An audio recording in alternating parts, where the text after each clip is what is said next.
So, thanks everyone for coming out. My name's Tom Banchoff. I'm director of the Berkley Center here at Georgetown. Full name is the Berkley Center for Religion, Peace, and World Affairs. And we're really partners in this great cross-campus collaboration, which is a response to the President's challenge on interfaith and community service. And as was just mentioned, this time around, we really want to go into some depth on your experiences, what you learned in connection with the 25 days of service of the Patrick Healy Fellows. Thank you, and again, thank you for coming out this evening. My name's Dennis Williams, director of CMEA, and proud to be advisor to the Patrick Healy Fellows. Tell you a little bit about that group, which is an unusual group. It was actually founded by a group of students who are now alumni about 15 years out, and it's an alumni mentoring organization, and they pride themselves on being men and women for others. And they are now the keepers of the flame of the 25 Days of Service project, which was a couple of the people who had that idea actually were Patrick Healy Fellows at the time. And the idea was to use the common goal that a lot of Georgetown students have of providing service to others outside the gates as a unifying force, and then challenging different groups who don't normally work together on campus to team up, come together, and to provide, to do a community service project. What you all are doing here, you're no stranger to public service. You're no stranger to meeting the needs of this community and your own community. And this really is the essence of the President's Interfaith Campus Community Service Challenge. And in essence, it's saying we may come from different backgrounds. We may pray differently. We may speak a different language. But we recognize that community service is a solution to some of the dire challenges that affect our way of life. Every time I now read the Facebook page a little bit more now, and when people comment on what's being done, and as we develop how we would track this and how well people are doing, they're thinking outside the box. They're saying we've been doing this stuff for years, but now we're knowing what other folks are doing on campus. We're now coming together. We now see people that we see often, but now we're actually talking to them.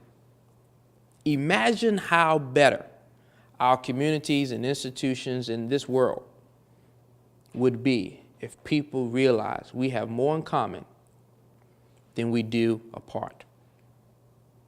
Think about that. You and I have more in common than we may really disagree on. So I thank you for this opportunity, but more importantly, I thank you for accepting the challenge and not saying, well, we don't need to participate. We've been doing this for a long time. We don't need to include other groups because, they didn't know about it. But truly bringing folks together is a very, very good thing. And this is what President Obama envisioned, and this is what Joshua Du Bois from the White House Office of Faith-Based Neighborhood Partnerships and my colleagues from the other faith-based centers, these are some of the things that we really, really like to see, because it adds more value and purpose to what we try and do every single day. PHF did a project a couple weeks back with the Catholic Daughters of America, and we decided to get some supplies together and make some PB&Js because we noticed walking down M Street in Wisconsin, coming from such a prestigious school, that there was a large amount of homeless people just around the campus, and people that you walk by every single day and never gave a second thought to. So we thought, why don't we make some sandwiches? We'll walk down and we hand some of them out. Something interesting that happened during our service project was that there were people that refused the sandwiches. And we looked at each other and we just thought, why would someone in need refuse a sandwich? Why would they not want to take some help? And it actually helped us reflect on the aspect of dignity and how hard it is for someone to ask for help when they're in a place of need. So it was more so than just taking a day out and giving some sandwiches out. We actually took a step back and we were able to reflect on the situation of being homeless and what that actually does to the dignity of a person and how it affects you more so than not having a place to live. What I really liked about this event was not just that we got such a good turnout from both groups, two groups on campus that really have not done much programming at all together, but also that in so doing we were able to come in contact with this organization, Metro Teen AIDS, that's really doing phenomenal work for young people in DC. And I just wish that more people around campus were kind of getting connected with such organizations, because there really are so many of them doing really good work. We participated in a Day of Dignity, which is hosted by a nonprofit organization called Islamic Relief, in a neighborhood in, I want to say, Northeast DC, in a rec center. And we just provided basic services such as giving them fresh produce, fresh vegetables and fruits, breast cancer screenings, HIV testing, kids having toys and clothing. It was really great being able to partner up with another group. I knew some of the members of Club Filipino, but it was just cool to see how they worked, interacted. They're really energetic. I was like drawing witches on the bags or sorting candy. They were just going and going. It was awesome. As a freshman, this was my first time with 25 days of service, but it's definitely something I hope to do all 4 years. This month, or December 1st or so, I'm actually going to be going on another project that's kind of an ongoing thing that the Black Student Alliance and an organization called DC Reads are putting on, where they'll be going to a high school in Ward 7 and talking about HIV/AIDS awareness. So I really love this event, not only because it pairs two groups together for one day, but some of the groups actually continue to do the work after their one project. Glad Brian brought up the DC Reads event on December 1st.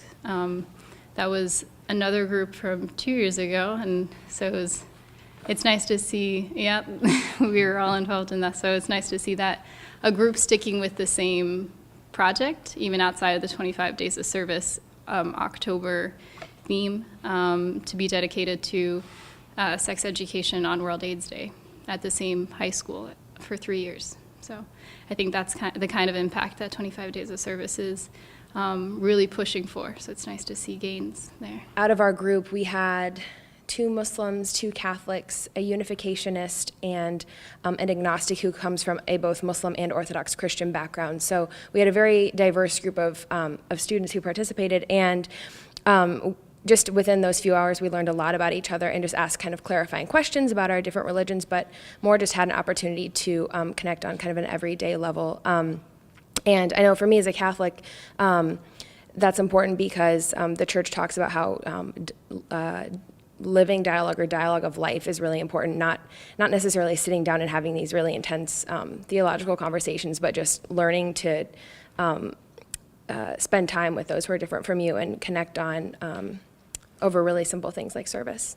I definitely have had more conversations this month around interfaith service. I think there's just been more publicity about it because there's something going on every day, and so many people are involved with organizations related to it. And I think that those conversations that came out of it can be really important too. So with some of my friends that I may not have broached that topic with before. So we, like they mentioned earlier, made peanut butter and jelly sandwiches with the Catholic Daughters of America, and just spent a day together, just getting to know each other a little better. I personally had never heard of Catholic Daughters of America, so it was really interesting for me just to talk to some of their members and find out more about what the organization was about. And it was really interesting for me as someone who comes from a different faith but is still under the same umbrella of Christianity, just to kind of learn more about another sect of Christianity that I'd always heard about but didn't always understand. We basically peeled apples for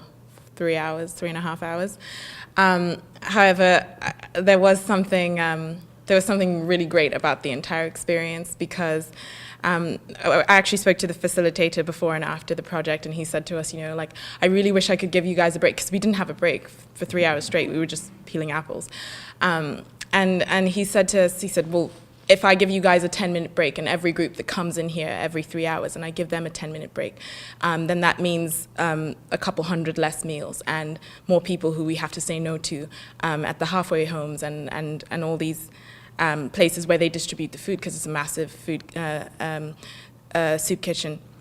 And I just thought, I guess it just made me realize sort of the magnitude of your actions. So like every 2 seconds where I was like, oh, I don't want to do this anymore, like what difference that made. And then at the same time, it made you realize, well, if everybody sort of gave up just a little bit of time, what difference that could make.